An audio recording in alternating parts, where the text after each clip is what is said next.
a little windy out, so forgive the wind noise that will eventually be in the video. So here's the newest project. This is an original 1973 big block Corvette coupe. So what I've been told is that the owner actually bought it in 1976, so it's a two-owner car. The only thing not original about it is the paint. It used to be a yellow gold color, which was popular in 73, and then it was eventually painted black. I could see a color like that kind of going out of style, but the thing I love about this car is that even though it's been painted, everything else on this car is super original. Forgive the dirt, forgive the leaves. I've had it for a few weeks. You can see the original color right there. Very 70s color, but it's definitely a really nice car. It's very rare that you're going to find a two-owner 73 Vette that, you know, never been wrecked, never been restored, never really been touched. So in the interior, oh that's right, this door doesn't open. That's on the list.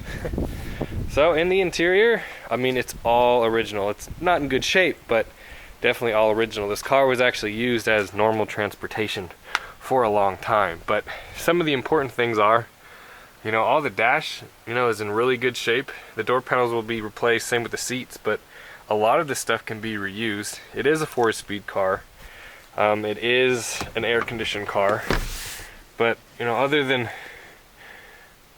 actually nothing's been replaced in this car. It's definitely all original, all still here, and all in definite usable shape. So here under the hood, here's the money. That's where we want to go first. Now the owner did, before I got the car, the owner did turn the engine by hand in order to see that it turned, and it did, so that was important. I wanted to get that taken care of before I got all the way here, and I was like, oh, your engine's stuck. So it hasn't really run since probably the late 80s, but it's all there. It's crazy. All the ignition shielding is there, the original Quadrajet, the original air cleaner. Interesting fact, this air cleaner is big block only because it's moved over just a little bit. You see how there's not that lip on this side, but there is on this side. Big block only. Looks like it's had a water pump before, but original to the car. And hopefully we can get it to run again. I'm super excited about it. So let's get it in the garage and see what we can do. Of course, we have to change the oil. It's really nasty under here. It's been leaking for a long time. I feel like it's the intake or the valve cover gaskets or something. Let's see what this oil looks like, if there's any oil left.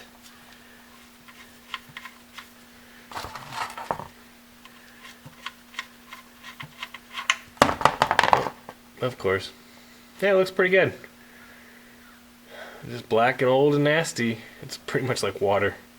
Pro tip, when you can't get any of your pliers or wrenches or anything on an oil filter and it's stuck super tight, your last ditch effort, what you can do is you can smash a large handled screwdriver through it.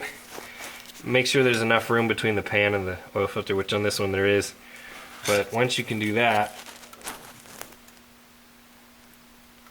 oh, that one's on there tight. Ooh! And there you go. That way you can loosen it up. Since we know the engine will turn by hand, we're going to go ahead and jump onto ignition. I do want to pre-lube this engine just because it is the original numbers matching engine to this car. It would be a shame to blow it up. So we're going to take all precautions necessary and take out this distributor, and we're going to install my oil priming tool. But in order to do that, we got to take this cap off. Let's see what we have underneath. Alright, we can move it out of the way without not really messing with anything, unplugging any wires or anything like that. That's good.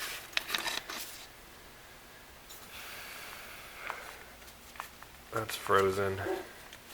We're going to have to R&R that. One thing I do love about Corvettes is the hood opens backwards, and this stuff is super easy to get to.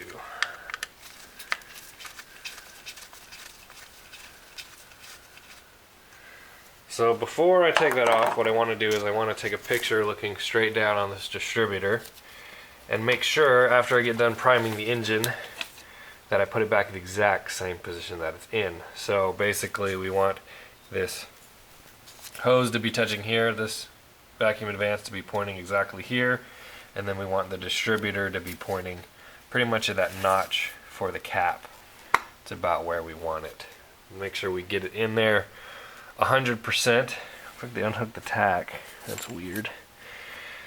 And make sure we don't mess with the timing or anything like that. Oh, these weights are frozen. The distributor still moves, but yeah, these weights need some R&R for sure. They should snap back, but that's nothing we can't clean. Oh, come on, baby. Oh, yeah. Oh, she's still hooked up. Oh, man, I messed up. That's okay. Gotta hook it from the coil. So this is my oil priming tool, and if you look, it's basically the same thing as this. It's, you know, the top's gone and chopped off, and then the gear for the camshaft is gone. And all that's left is the little key that goes into the oil pump. So what I like to do with this one is I like to stick the rod up like this. Stick this beast down in the engine. Like so, make sure it's seated. And then I'll drop this and kind of rotate it until it falls. So right now, I'm spinning the oil pump. I will attach my drill to it. And remember, these engines spin clockwise. So that's the way we're going to spin it. And hopefully we'll be able to hear oil popping up through the push rods and the lifters and all that kind of stuff. We also should be able to see it down in here once we get oil up to the top of the engine. That means it'll go through all the bearings, go through the cam, all that kind of good stuff.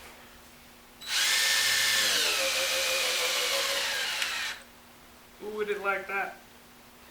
So you can hear it, it kind of primes and then it bogs down because the oil pressure is building. You might need a better drill for this.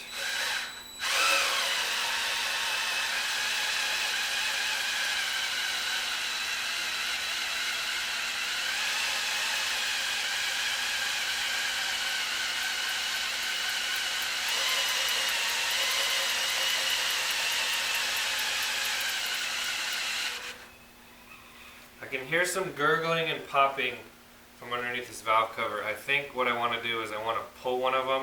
I'm going to pull them anyway and just watch it come up through, just for you guys. For you. Now these valve covers have to be hard to find. Look, they still have all the little spark plug looms in them. I've never seen a valve cover with these on it. I think this is all factory stuff that you just don't see anymore. It's crazy.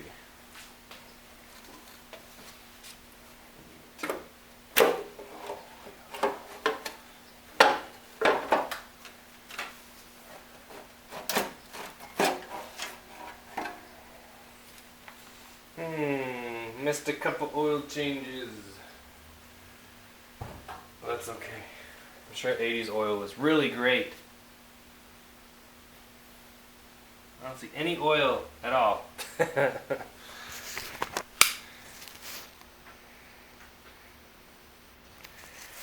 Yeah, we still gotta prime it some. Nothing's happening.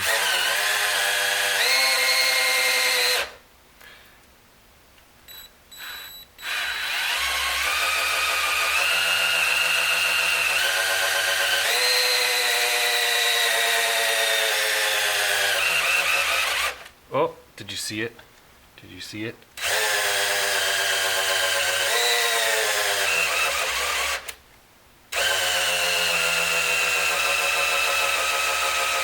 My drill battery is dying.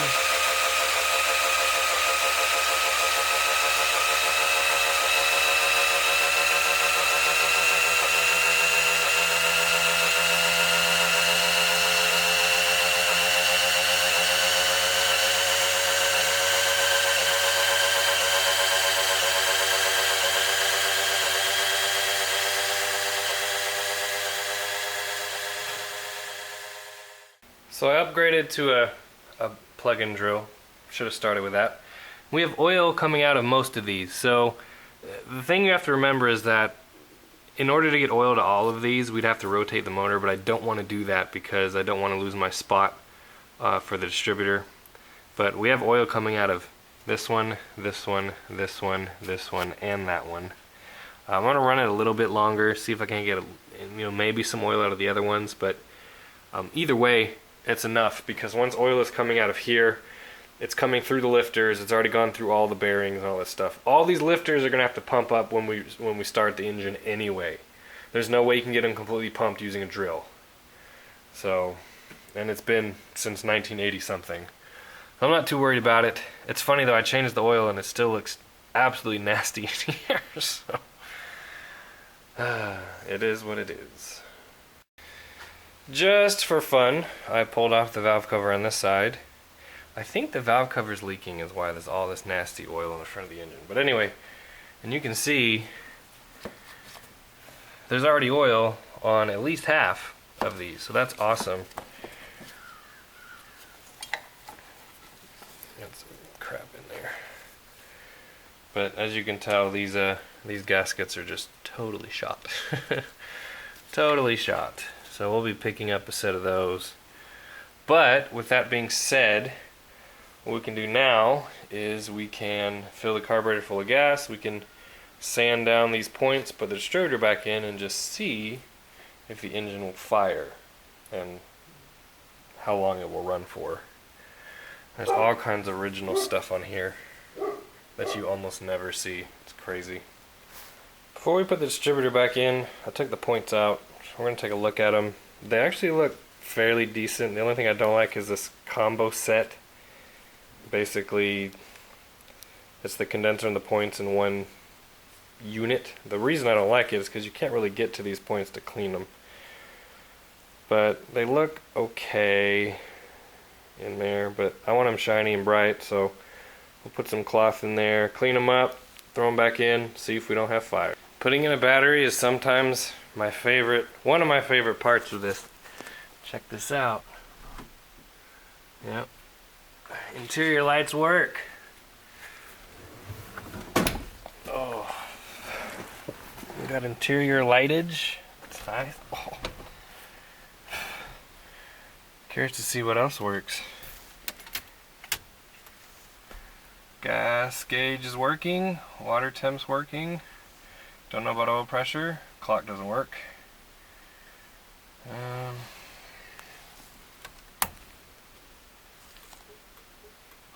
Did you see how long it took to actually work?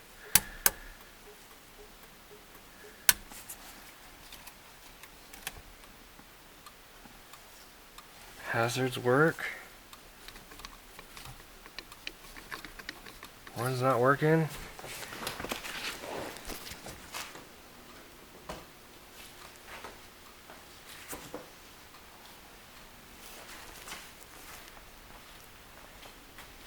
Tail lights are on, reverse lights are on, blinkers are blinking, brights are on. Wow, I don't even have to change any bulbs in this car. That's crazy. Maybe one. Okay. I spoke too soon. Maybe one.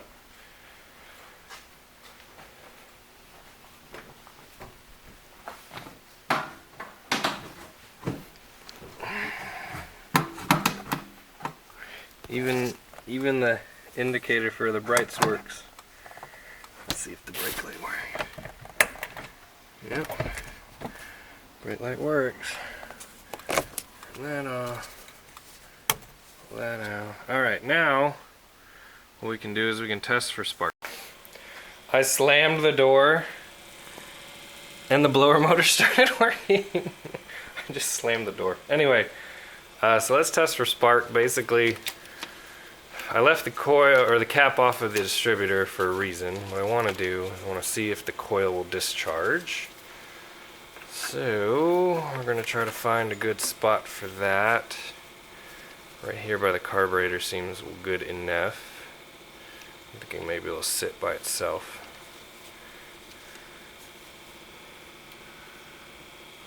What I'm going to do is I'm going to open and close the points. I'm going to see if the coil will discharge. Hopefully you can see this. Can you see that? Yeah, you can see that. Alright, so I'm just going to rotate the distributor.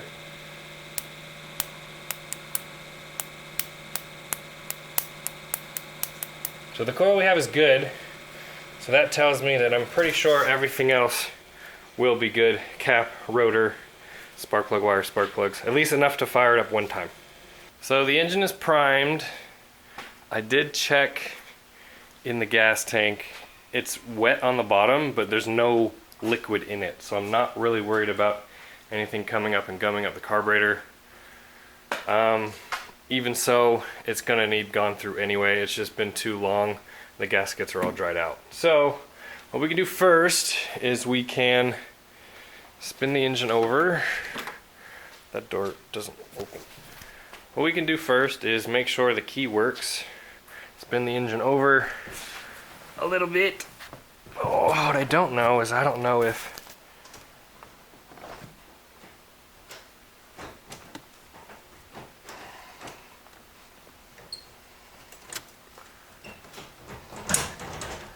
Alright, we're in neutral. The reverse lockout still works, believe that or not. So, let's see what happens when we turn the key. Guess I need to push the clutch in. I heard popping. I don't know what that's about.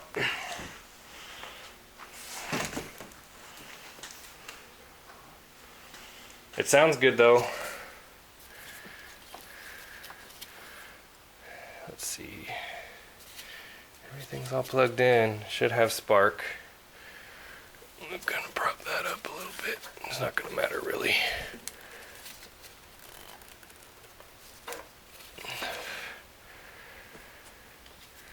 That's probably what we're hearing. So it sounds good when we turn it over. I have my gasoline in this Marvel mystery bottle. I can't find my ketchup bottle, but this should work. So we have spark, we have oil, let's add gas.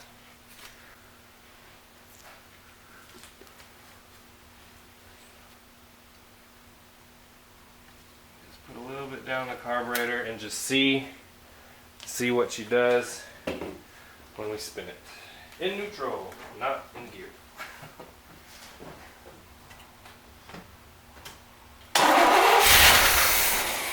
Hey. Alright.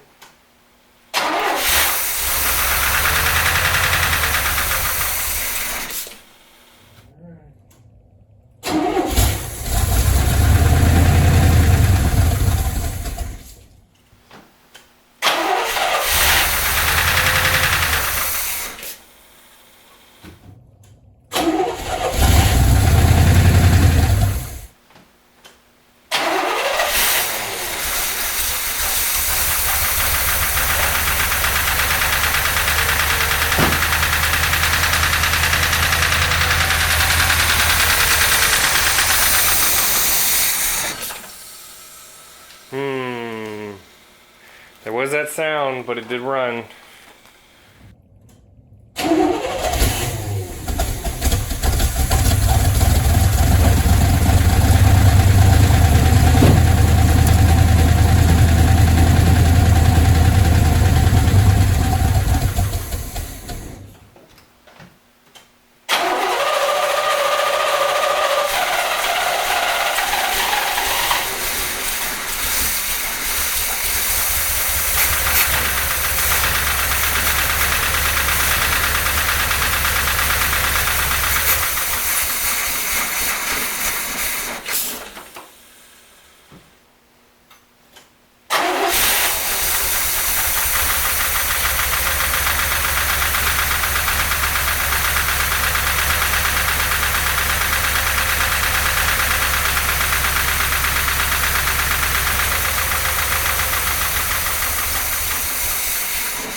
Well, that's as far as we're going to get today. We can't really run it much longer because there's no fuel system, and we also have no cooling system, so we don't want to run it, you know, either way more. So next step is going to be cooling fuel, see what we want to do with that, and we'll go from there.